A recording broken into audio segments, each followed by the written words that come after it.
New portal, where do you begin? Click around or dive right in. What's the first thing that you do? We're learning from the pros, sharing it with you. Set up secrets, come and see. What's the trick to HubSpot harmony? Tune in now, don't miss your cue. We're going live and saving spots for you.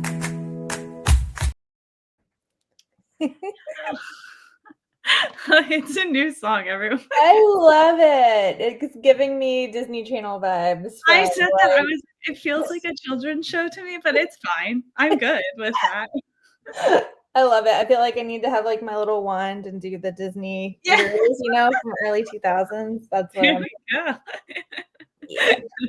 I have my like favicon is 2 C's, so I'll just do like. Yeah. Perfect. It's kind of boring. Well, hello, everyone. Welcome to HubSpot Setup Secrets, What Pros Do First. I'm Casey, and this series is all about answering one deceptively tricky question. What do you actually do first when you get in a new HubSpot portal? No two admins, ops pros, or HubSpot experts tackle it exactly the same way, and that's exactly why I started this series. I've been inviting smart folks from all across the ecosystem to share what they look at first, what they skip, and what they've learned along the way. Today's guest is Sarah Lane-Hawn. Is that correct? I should have asked in the pre-show. You got it. And I can't wait to hear her take. Whether you're brand new to HubSpot or knee-deep in the portal cleanup, I hope this conversation gives you some fresh ideas and maybe even makes you feel a little less alone in the mess. Let's dive in. Hey, Sarah, how are you today? Hey, I'm doing great. Awesome. Before we jump in, do you want to give a little bit of background on who you are, what you do? Sure. So I focus on HubSpot operations consulting for small to medium businesses, usually working directly with the executive team in terms of figuring out what we need to clean up, what we need to fix, what we need to build, basically full architecture to help you optimize your actual pipeline. So whether that's we're struggling in the sales section, or we're not retaining clients, or we just feel like we don't have enough leads coming in, wherever we feel like those holes are, figuring out operationally how we fix some of those things. Been doing this for many years. Started in automation in marketing back in 2012. And then have been focused fully as a HubSpot provider for the last few years. So excited to be here and talk about more things HubSpot. I'm excited to have you with me today. The first question I like to ask people is, why is this question, what do you do first in a HubSpot portal, so hard to answer? I think it's hard to answer for people like us who are consultants versus agencies who maybe do one thing, right? So as a consultant, I'm used to doing everything one-off. I'm trying to solve problems that haven't been solved before for a company who haven't figured out maybe what their problems necessarily are. And it's also nuanced. Whereas if you're someone who it's like, hey, I do net new CRM builds, that's it, that's all I do, then you probably have a process for this and you know exactly the order of operations of everything you tackle. But for the rest of us, we are jumping in to things that already exist, and unpacking some of that mess and then figuring out what the priority is, of what to do first. And so where do you go first? What do you look at is a really difficult question, because it depends. It depends on all of the other scenarios that are going on. Yeah, it's actually funny. Just last night, I had a friend who gave me access to a new portal that she's helping clean up. And she said, hey, can you just spend an hour just like getting your bearings in there, just, putting together any just initial notes, like such a broad. And I got in there and I was like, I've been asking people about this. It's happening. I really was like, and I feel like people have come on and they've been like, well, you got to ask all these questions first. And sometimes you're not given answers. Like sometimes you are just dropped in. And obviously, yes, I will be asking more questions, but I was thinking, I was like, what should I do? I have 1 hour. Yeah. What should I do? So Sarah, what is the first thing you do when you're getting a new HubSpot portal? I mean, a lot of it for me is what you did. Most of the time, you're getting more information first. Mhm, As an executive consultant, I've usually already met with the team multiple times before I ever get access, mhm, their HubSpot instance anyway. And so there's a perception of where issues are, right? mhm, Um, mhm, from a business perspective, and they might not have clarity on what that means within HubSpot. But they'll be able to say, hey, I don't have any visibility into if we're actually engaging with our deals or not and what the potential is. And it's driving us crazy. mhm, Or, yeah, my sales team is just telling me that like they are doing outreach all the time, but there's just no inbound leads coming in, and so that's the issue is we don't have good tracking, and we really need to help marketing out and get inbound leads in, right? And so there's these perceptions of issues that may or may not be factual, but yeah, yeah. that is where we start. And so depending on kind of what people think is the problem determines where I start in the application, Mhm, to start unpacking it. And I think what matters more than the where is like what I'm looking for. mhm, And for me, I'm looking for things that are clearly missing or broken as like my first pass through. And mhm, so if I can go in and I see that you have, no foldering system of your workflows and there's 90 in there and they're all on automatically, I'm like, okay, so we have a problem with overbuilding. That mhm, means there's going to be things overriding each other. We're going to have to unpack it. We're going to have to mhm, figure out what we're doing here, right? And that's just like a simple example, but finding those things that are obvious problems mhm, first, and then also the things that are missing. Oh, we don't have lead scoring set up at all. Great. Automatically now know that we are missing a huge factor in how we do qualification, how we do lead routing. Like, I can kind of start to hone in on the areas of your funnel that are broken. Um, mhm, and that way we then know, okay, let's dive into here first. And I personally, whenever I'm working with a new client, like I like to work backwards, and so we focus on kind of our deal process first, then okay, we back it up into how we do sales, kind of like nurturing conversion, and what are mhm, the processes that support that. Then we back up into leads and how are we doing our inbound and inbound lead qualification to get them into the deals, and then we back up even further, right, and get into all of the sequencing and the marketing ops portions. But I kind of like to move it that way because most of the time the executive team is focused on that deal board. And so if you start there, make sure that the processes are clean and supportive of the people, mhm. then you can kind of like zoom out from there, and use that kind of as the core spot.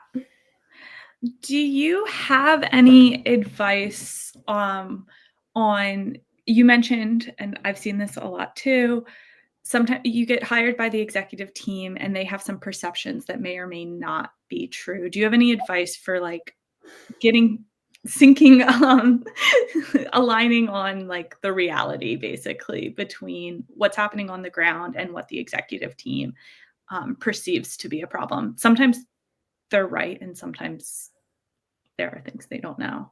Yeah, I mean, I think there's always going to be things that they don't know, and I think that's just true of humans and business. So for me, it's more answering the perception. Like, if your perception is we don't have any leads coming in from marketing, marketing might be producing tons of great contacts that are sales ready, that are in the database. If you don't have the operations though to hand those off, Mhm, qualify them, communicate that, report on it, then in essence, they aren't producing the leads. And so there's something to be said for just going, okay, yeah, we don't have usable leads coming from marketing that are in sales yet. Let's fix it. And it just so happens that since marketing's already doing everything really, really well, and they're doing their jobs wonderfully, Mhm. that you just have a really quick big win. Because as soon as you fix the operational piece, Mhm. all of a sudden it's, oh my goodness, we're getting so many leads from marketing and they're so qualified and this is so great. And so for me, I say own the win, and you prop up marketing the whole time. Like, I'm a big believer in being a champion for your people Mhm. as an external consultant. And so if I see, hey, marketing's doing initiatives that are all wonderful and they are bringing everything in, Mhm. have this ops piece, then I say that as part of the call. Be like, yeah, like, we were able to build X, Y, and Z. This now routes. Now we can report on it. Now we can see it, because marketing's great work can now actually be passed through. Mhm. Um, so I think taking that, like, ownership on ourselves as the operational person and just being like, you're right, that is missing. That is Mhm. lacking. It's not happening. I fixed it for you. And I was able to fix it and have it show this result so quickly because here's what other people have already been doing Mhm. for a while in a wonderful way. So owning the solution, because even if perception, marketing's not producing the leads, reality, there's not a way for marketing lead. There's not an efficient way, effective way to get marketing leads over to sales. So just owning that gap, Mhm. uh, while also saying marketing's been doing a great job, sales is doing a great job, but Here was the there's gap. a I disconnect found here. the gap for you and we Yeah. fixed it. And so, because there is a problem, right? Like, even if Mhm. the perception of the problem isn't articulated correctly, or there's like a blame centered element, right? That's what I'm used to hearing. Yeah, and I think we all are, but, Mhm. like, the reason why that perception is there is because there is a problem. Like, Mhm. most perceptions don't come out of nowhere, like, Mhm. there's something broken, and so it tends to not be effective Mhm. to try to educate people on all the nomenclature and all the nuance of, like, what is a lead and how are we gonna cut, right? Like, they just need to know that things are working. And so if you can go, yeah, it wasn't working, it is now working. Here's how we know it's working. Mhm. Here's how great it is. Also, it wasn't your team's fault. It was that you did not have HubSpot operations in place. Like, Mhm. then they get to go, "Oh, great. So now I don't actually have to keep an eye on that team. They Mhm. were doing fine. We now have it fixed. I have everything I need. Moving on to the next fire." So for me, it's less about, like, correcting the perception, and it's more about finding the root cause, like, of that perception and then answering it. Yeah, I had a client, a couple weeks ago. Their sales team was saying the same thing. Their sales team was saying, "We're not getting any leads from marketing." Marketing was like, "We are sending you leads. We are." Um, Yeah. and the problem was they were being sent leads as tasks. The sales team didn't know that. Whatever happened, they didn't know that. Yep. So it was really as simple as saying, "The leads are being delivered here. This is where you check. Mhm. Did you do you want that? Should that be different?" But that's where they are. Um, so then we can move on from there if that's not the best way of delivering them to you. That's a whole nother Yep. Yeah, issue. and that's the other reason why I always tend to work sales backwards, because, like, I come from a marketing background. So, like, my Mhm, heart is very much with marketing at mhm. all I times. say, like, when I get into Marketing Hub, I'm like, "Ooh, here Yes, we yes, are." it's lovely. And I do tend to live there, but from a, consultative perspective, I always work from sales back, and then if I have the chance to have, like, one-on-one meetings with the marketing team, then Mhm, I can very quickly be like, "I'm one of you," and let them know kind of, how I wanna be there as their champion.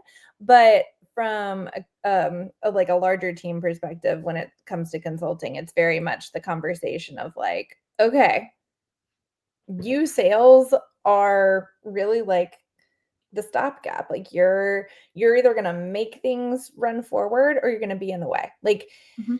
that it just is what it is in most environments. And so because of that, it's really important to understand how they work, how they want to work, how they think, how tech savvy like the team is, right? Like all of those nuances are really important because like everything in reality could be there, but if it's not all delivered and communicated in actionable ways for the salespeople, then it's not going to be effective.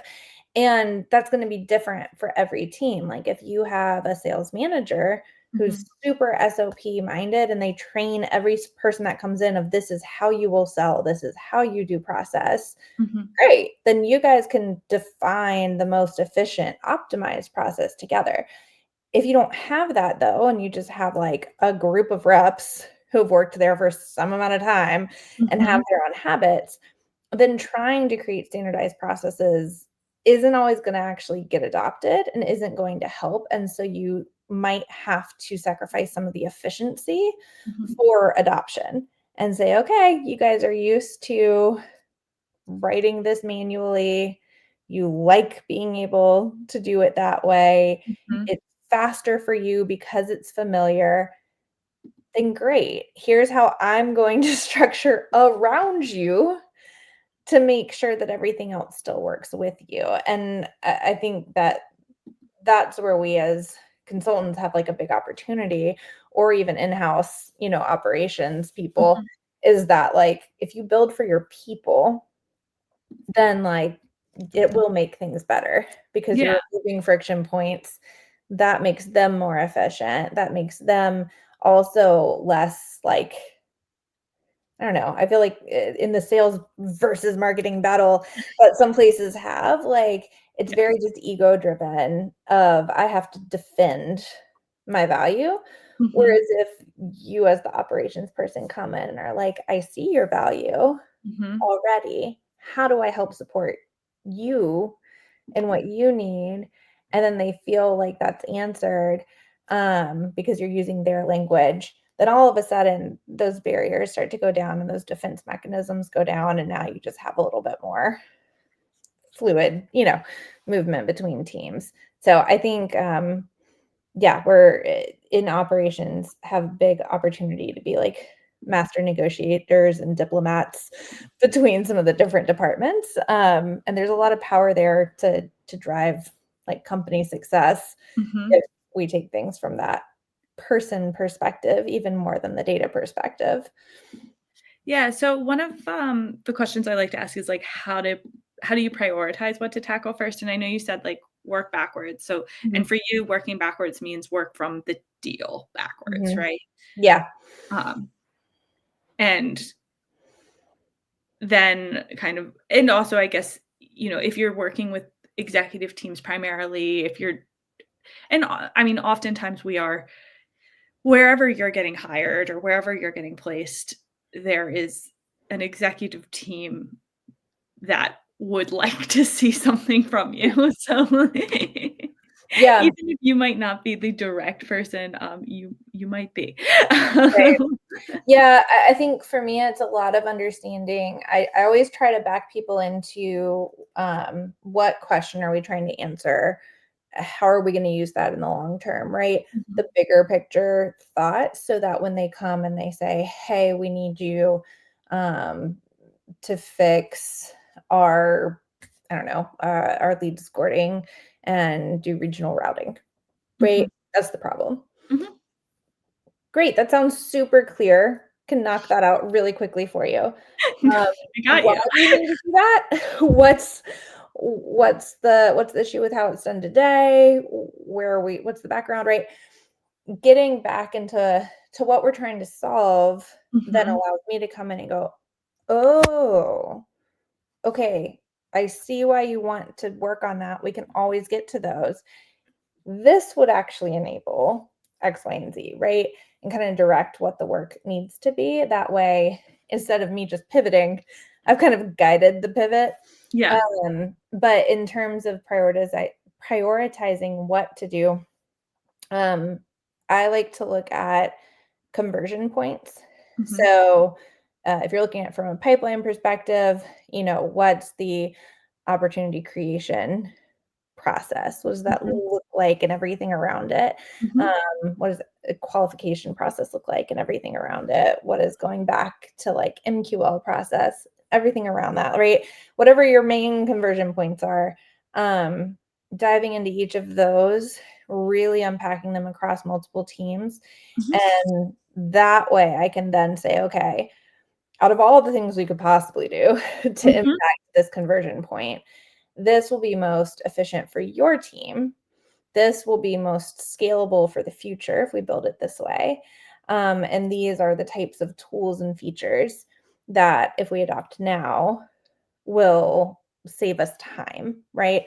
So if I can save us time, save us friction, and build it in a way that we can easily layer onto it in the future, like Mhm. that's the trifecta. That's what I want to be doing at all times for every single little task. And after a while, your brain just kind of gets used to like, Mhm. this would be more important than this one, and this will have better impact than this will. And like it just works. But it I takes trial and error to get there. Yeah, and I think that's, like, why I mean, I do a lot of lives, and I think that's why I like doing lives because I think it's so valuable to hear how other people, like, how their brains work, like, Yeah. that's the piece that, like, is really hard to capture in a checklist or something like that, is just that, like you said, eventually you just get used to it. Yeah. Yeah, you do. I mean, it's a lot of complicated, like, decision tree stuff Mhm. happening Mhm. in your head, and, I'm sure you could outline all of it and, create trainings around it and, help. And if I ever hired, like, a team member, that's totally what I would do, was Mhm. I would start to chart out kind of my thought process and, help teach it to them, but, um, as it's just me, it's how my brain works, and we run with And that it. is why you're the MOPS fairy. You That's just that's why I've made it. Yeah, no, and I think the other piece with prioritization, though, is understanding that, like, you're gonna miss some stuff along the way. Mhm. Um, and so depending on the company and what's driving the needs, right? Um, my main focus is always forward progress. Like, I really enjoy working with scrappy teams who are okay with just like, we just need to move forward. And Mhm. it needs to be better than it was, right? It Mhm. doesn't have to be perfect. It doesn't have to last us for 5 years. It needs to be better and it needs to move us forward. Mhm. And that to me is like ideal scenario because everything I build, I don't want to have to go build it again. So I do always want to build it in a way that can just be tweaked and layered on top of and is as Mhm. simple as possible. But I also don't want to get stuck on that perfection Mhm. element because then you're going to run out of time. And Mhm. there's so much that always needs doing that Mhm. if you take 6 months to accomplish something, like now you're behind on so many things that would have actually had monetary value for the company. Mhm. So instead, move it forward, make it better than it was, move on to the next thing. Once we've kind of gotten everything to like level up, Mhm. right? Then we do it again. Yeah. We can go back and we can level things up again and it's never done. But Perfection's the enemy of progress. I say that all the time. yeah. Um, I totally agree. Yeah, and I think so much of that balance also depends on the organization and, the portal that I was just looking at last night, I first saw they have a single text if you've been following along with the story, you're like, "Shut up, Casey." Uh, they have a single text country field that they're Mhm. using for routing. I hate using single text fields for that because people can type in Anything. whatever. They can make spelling errors, like, it's not great. So I like very quickly was like, here I come with my little like Yeah. um but then I was continued digging in their portal and I found they also did have a drop down text country field, which I'm like, that's great, but also they're using both, Mhm. which like but that does change the priorities and it also changes the effort. Like, okay, it's not that I need to turn your single line text field into a drop down field. Mhm. You have one. Yeah. That's great. Um, what I need to do now is I need to switch everywhere you're using the single line text and change it to the drop down. Mhm. But if you're not routing anyone based on country, if you're not doing anything with country, other than it bothering me internally, like there's no reason to do it. It's down on the wish list. Yeah. Yes. I've had one client for like a year and I did a pretty comprehensive audit when they first onboarded. And sometimes their team will their CMO will check in and they'll be like, "Hey, like what is left on that audit?" And I'm like, I mean, there are things still, but like they're nice to have things. Yeah. Like they have some properties that are unused. And I tell people all the time, like, it would be nice to get rid of those unused properties, but like, are they that harmful? Not, you got to pick your Yeah. battles. No, exactly. Yeah. For everybody that I do retainer work with, I always have um a list, just like a wish list. And it could be things that they bring up in conversations. It could be Mhm, things that I just notice along the way. I just kind of keep that rolling list and we pull from that if we ever have just extra time. Or just, we're in between larger initiatives, mhm, where I can be like, oh, we can clean up a few things, right? And some of it's also just like investigation. mhm, I had somebody the other day who they had um, five very similar fields on the mhm, contact level, and by the naming conventions, I wasn't clear what the difference was, and they weren't either. It was something that had been done a while ago. And so we just put it down as a note of like, I mean, we're not doing anything with it. It's not hurting anything, but obviously it's not great. And if we ever get to a point where we do need to use this information, mhm, we should know what it is. And so I took like 30 minutes the other day and pulled it onto Excel and ran some formulas to compare some stuff. And I was mhm, like, oh, this is what that is. They actually do need 5 distinct fields to store mhm, this information, but it's historic, they're not using it. Here's some mhm, ways we could use it. And so I mhm. was able to basically give them a quick summary and then say like, "Hey, if we think this might be useful in the future, I think we should keep it. We might wanna rename things so we know what they are." But we actually don't need to change anything with, like, the data. I don't need to remap it anywhere, like, Yeah. it's fine, like, we just need to name it and make a note and know what it is. And so, like, yeah, having those wish lists of kinda deprioritized stuff is always nice because you also don't know whenever they're gonna come up Mhm. connected to a priority, and you're like, "Oh, that was important. Okay, well, glad we started talking about it." Glad we touched on that, just like I thought. Exactly. All right, Sarah, do you have any final thoughts? Anything you want to share with the world today?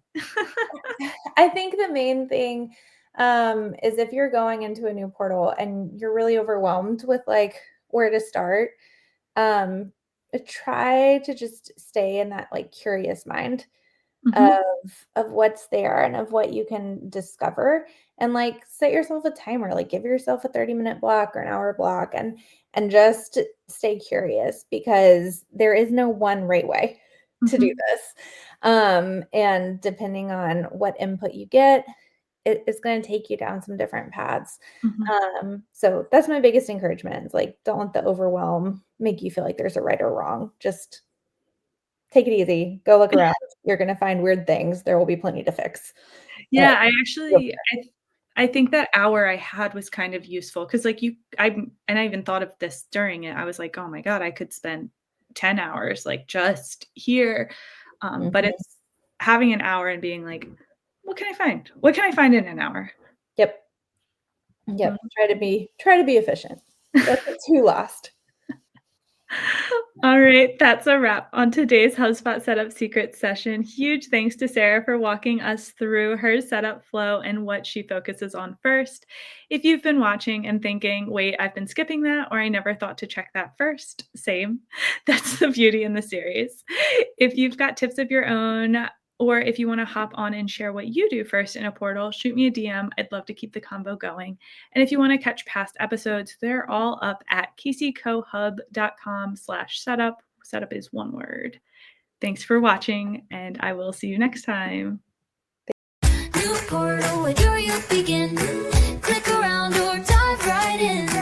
What's the first thing that you do? We're learning from the pros, sharing it with you. Setup secrets, come and see. What's the trick to HubSpot harmony? Tune in now, don't miss your cue. We're going live and saving spots for you. I'm still a fan of the little